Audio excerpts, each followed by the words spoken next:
The higher self of man is, in other words, an entity which sends 1/9 of itself into a human body, becoming the person's astral being. Other physical bodies are inhabited, similarly, by other nights of the same higher self, and yet each part remains integral to the central entity. Further, the higher self is a 9th part of a superior higher self which, in turn, is a 9th part of a more superior higher self. The process continues as far back as the source, and allows the enormous filtration of spiritual experience required by the spirit. You must not think that the higher self of the first category is insignificant in comparison with the others. It functions at a lower level, but is nevertheless extremely powerful and important. It is capable of curing illness and even resuscitating the dead. There are many instances of people, declared clinically dead, who are brought back to life in the hands of doctors who had abandoned all hope for them. What generally happens in these cases is that the person's astral body meets with the higher self. This portion of the higher self has left the physical body during the period of death. It perceives its physical body below, and the doctors trying to resuscitate it. It can also perceive loved ones who mourn for it. In his present state, the astral body, the person will feel perfectly well, even blissful. Usually, he abandons his physical body, frequently the source of much suffering, to find himself catapulted down a psychic canal, at the end of which is a wondrous light and beyond, a state of bliss.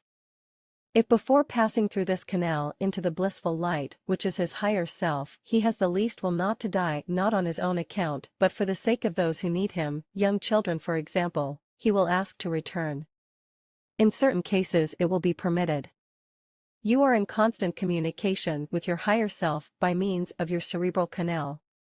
Acting as a transmitting and receiving post, it conducts special vibrations directly between your astral body and your higher self. Your higher self monitors you continually, by day and by night, and can intervene to save you from an accident. Someone, for example, who is to catch a plane, finds that the taxi breaks down on the way to the airport. A second taxi, called also breaks down, just like that, just like that?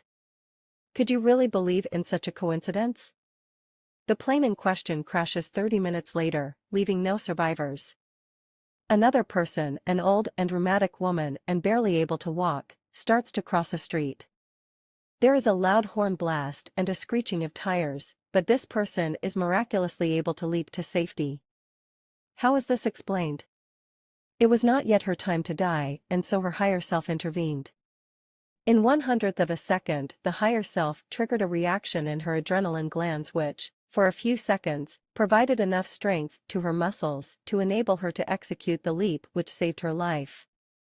Adrenaline released into the blood can make it possible to flee from imminent danger, or to defeat the unbeatable through anger or fear. In too strong a dose, however, adrenaline becomes a lethal poison. It isn't only the cerebral canal which is able to conduct messages between the higher self and the astral body.